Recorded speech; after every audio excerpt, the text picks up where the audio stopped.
Welcome to EduNow's practical session of Boyle's law. In this session, we will verify the Boyle's law and determine the atmospheric pressure using Quill's tube apparatus. Before going to the experiment, let us get a clear picture about the Boyle's law and the Quill's tube apparatus.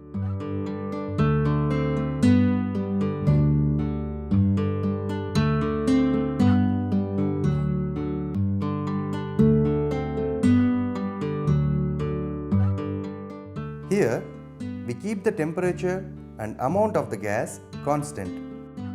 When you compress the gas, the volume decreases, which in turn rises the pressure. When you increase the volume, the pressure goes down. Therefore, pressure is inversely proportional to volume. This is nothing but the Boyle's law.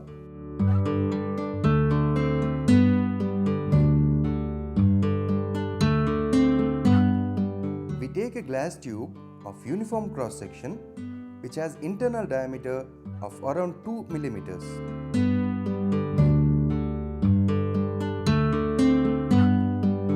In which a mercury pellet is introduced. One end of the glass tube is sealed and the other end is left open.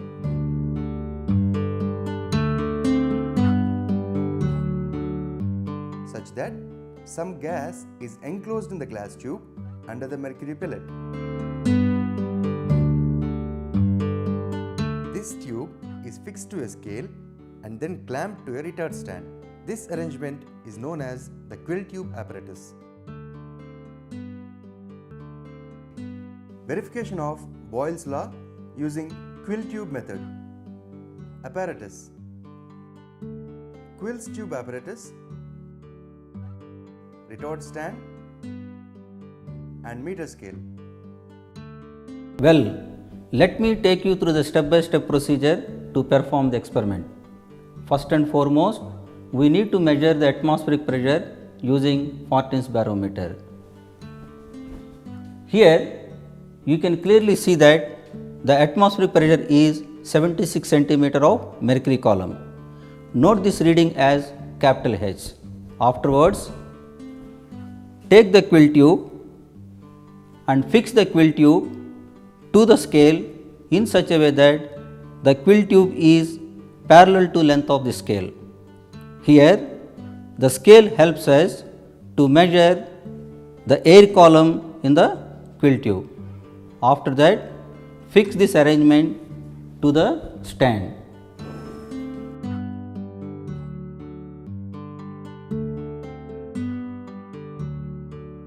Here, the Quill tube is fixed vertically in such a way that the open end of the Quill tube facing upward. In this case, the pressure on the air column is equal to the sum of the atmospheric pressure and the pressure given by the length of the mercury pellet. Here, to obtain the pressure given by the mercury pellet, we need to find the vertical height of the mercury pellet. So, let us find the vertical height using a scale. Here, we can see that the lower end of the mercury pellet is at a height of 22.5 centimeters and the upper end of the mercury level is at a height of 39.2 centimeters. Note the lower end of the mercury level as H1 and the upper end of the mercury pellet as H2. Difference of this H1 and H2 gives us the vertical height of the mercury pellet. Note this reading as small h. After that, we need to measure the length of the air column in the Quill tube. Here, we can see that the length of the air column in the Quill tube is 5.5 centimeters. Note this length as L. After that, multiply the pressure and length of the air column and note this value in the observation table. Then, we fix the Quill tube in tilted position.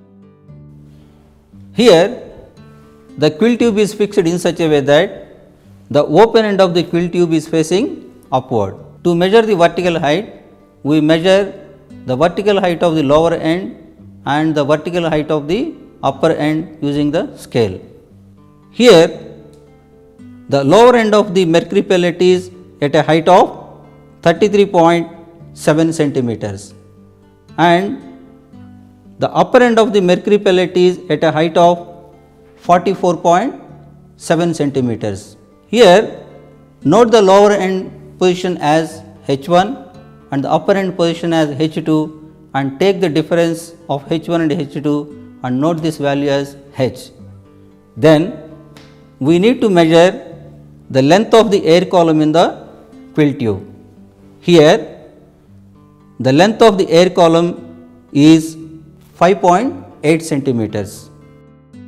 Now change the position of the quill tube.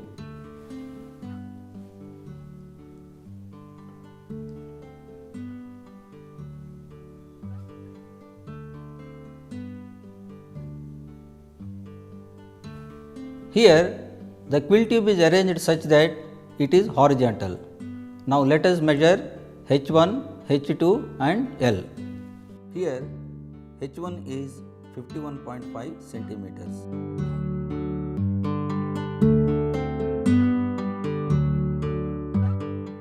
H2 is 51.5 centimeters and length of air column is 6.9 centimeters. After that we change the quill tube to some other position so that the open end of the quill tube facing downward.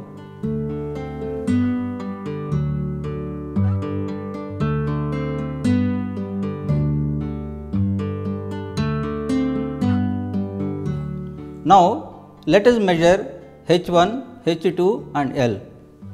Here H1 is 53.5 centimeters. H2 is 43 centimeters.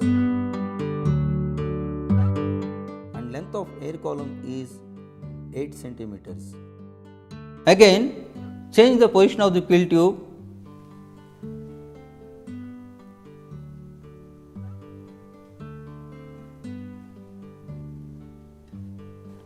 Here the quill tube is adjusted so that the open end of the quill tube is facing downward. Now let us measure H1, H2 and L. Here H1 is 44 centimeters.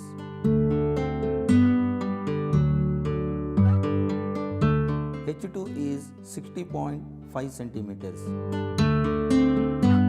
And length of air column is 8.8 centimeters.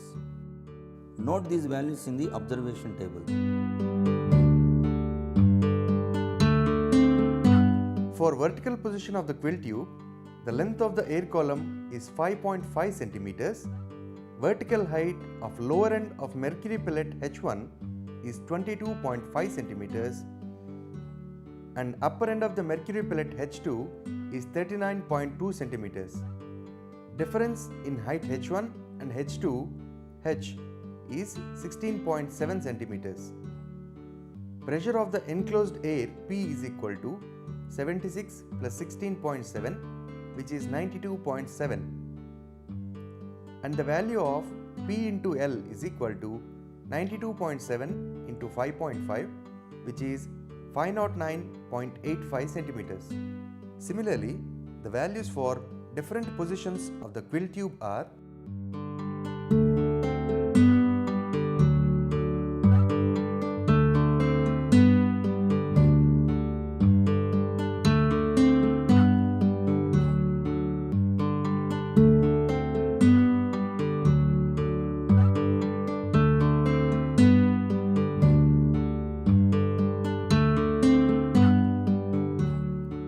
here. From our observation table, the product of pressure and length column is almost constant in each position of the quill tube. This verifies the Boyle's law. Now, from our observations, the product of pressure and length of the air column remains almost constant for every position of the quill tube. This verifies the Boyle's law. After that, knowing the values of small h and L, we plot H versus 1 by L graph to determine the atmospheric pressure. Now, we plot H versus 1 by L graph. By considering H on x-axis and 1 by L on y-axis, the scale on x-axis is 1 cm is equal to 10 centimeters and scale on y-axis is 1 centimeter is equal to 0.05 per centimeter. Here, the negative intercept of the x-axis gives the atmospheric pressure, which is 76 centimeters of the mercury. Now, we draw one more graph, that is P versus L graph, by considering P on x-axis and L on y-axis. The scale on x-axis is 1 centimeter is equal to 10 centimeter of mercury and on y-axis 1 centimeter is equal to 1 centimeter. The graph comes out to be a rectangular hyperbola. This proves that P is inversely proportional to L. Hence, Boyle's law is verified. Precautions. The temperature should be kept constant throughout the experiment. Readings should be noted without any parallax error. The quill tube should have uniform cross section. For every change in the position of the quill tube, wait for some time and note down the readings. The closed glass tube should not be touched with the hand. Now you know how to verify the Boyle's law and determine the atmospheric pressure using Quills tube apparatus. Thank you for watching this video.